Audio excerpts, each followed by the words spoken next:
Hi, welcome to GRVO TV, G's Reviews, Views and Opinions. I'm here today just doing a quick review outside of the Sigma DC 18-50 f2.8 EX macro HSM lens, this bad boy. Now, this is an older lens, but I'm reviewing it as a second-hand Best Buy, if you like. Reason for that is looking at things like the Nikon equivalent, which is probably about £600 to £750 second hand.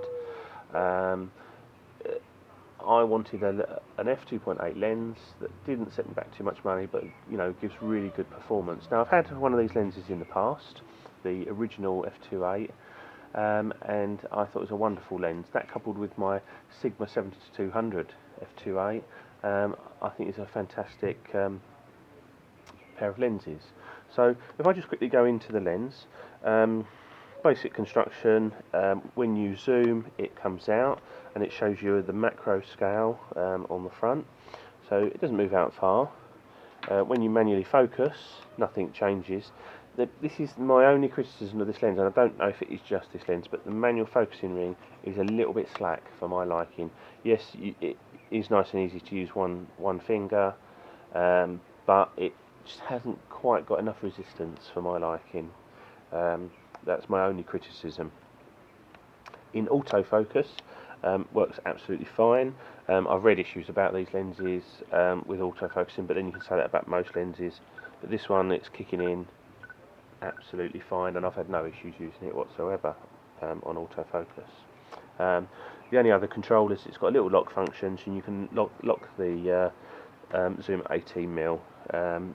Generally use that for when it's in the bag, just in case it does try and extend. So yeah. Now, as you can see, there's a lot of glass there on the front. 72mm filter thread, so it's a big old piece of glass.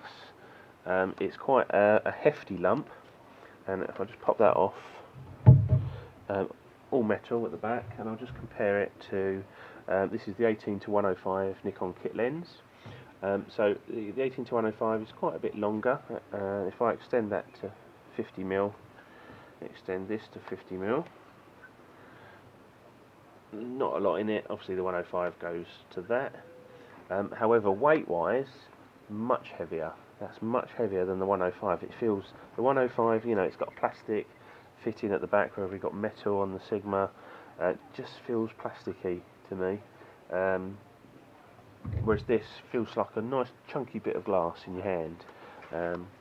Now, the downside, yes, it is only an 18-50 as opposed to a 105 or 70 or whatever, but it's f2.8 all the way through.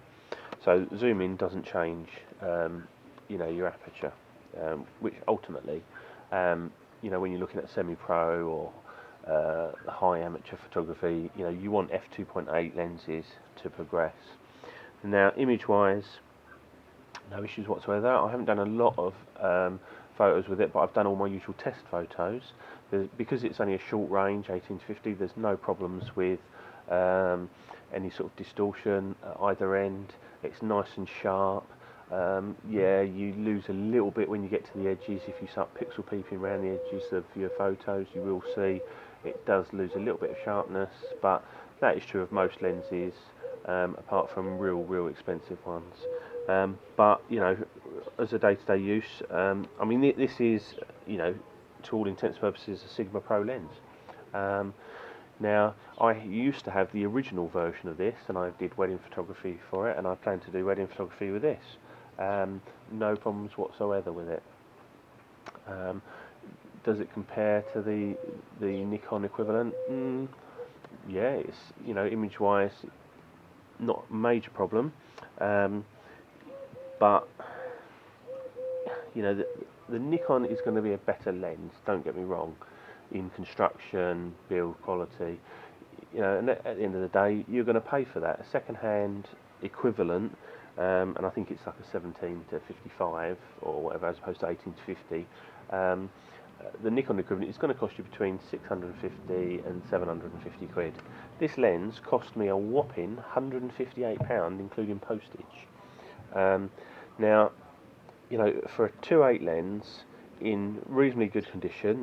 There's no marks on it at all. I'd say it's in better than reasonably good. It's in very good condition. 158 quid. What can you get for that? I can fill my car up twice with petrol. An 18 to 105. I'm not sure on the price of that, but it's probably around that sort of money. Now, obviously, it's not got VR, which I don't think you need in an 18 to 50. But if you're going to use it for movies, then it's not going to be ideal unless you're on a pan and tilt nice tripod head. My opinion would be keep, if you've got an 18 to 105 kit lens, or if you've got the 18 to 50 kit lens, any of the VR kit lenses, keep those lenses for video, and then use a decent lens for your photos. I mean, the 18 to 105 is a good carrying around lens, but this trounces it. This is an f3.5 to 5.6, f2.8 all the way through. You can't compare that. So for not a lot of money, great value lens. This auto focuses on my D7000 here. It focuses on the D5100 that I'm filming on. It would focus on the D5000, the D3000, the 3100, the 3200, etc.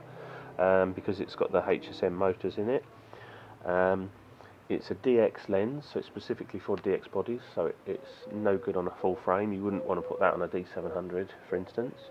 I think you'd just get quite bad vignetting. So other than that, I think it's an absolute steal for the money. You can buy some quite nice Nikon lenses for a lot more money, for £600. I think they do a 17 to 80 or something like that. Anyway, but it's still an f3.5 to 4.5 or 3.5 to 5.6 lens. I think it's like an 18 to 70 or a 17 to 70, something like that. Anyway, the lens I'm filming on today is the trusty old 18 to 70, no VR. Again, a nice little lens. But however, the Sigma DC EX Macro HSM 18 to 50 2.8, in my opinion, is a stunning lens for the money. I don't think you can get better for that kind of money. 158 quid. If you can pick one up for between 150 and 200 pounds, I would say that's still an absolute bargain. I mean, I have waited probably 3 months, maybe more, to pay 158 for this. But you could go on eBay now and get one probably for 195, 205, around that figure. I still think it's great value for money, even at that price. You have got a real chunky, nice piece of glass in your hand when using that lens. As I say, the only problem I've got is the manual focus on mine is a bit slack, and I wouldn't mind actually if you could let me know if you know of anyone that's got one, that's if they're the same or if that's just my one. Anyway, cheers for that. Thanks for watching. Bye.